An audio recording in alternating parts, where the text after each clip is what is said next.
నా కుటుంబము ప్రార్థనా కుటుంబంగా మారాలి.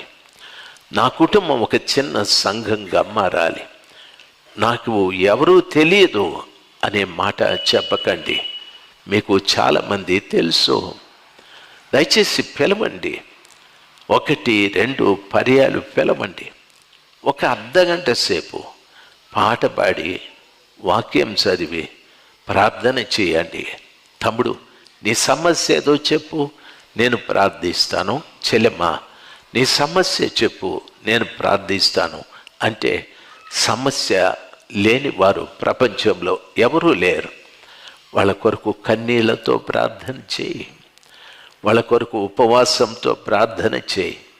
నమ్మదగిన దేవుడు నీ ప్రార్థన ఆలకించి వారి కోరికని మన్నిస్తాడు. రేపు వాళ్ళే చెప్తారు, అక్క మళ్ళీ ఎప్పుడు మీ ఇంట్లో ప్రార్థన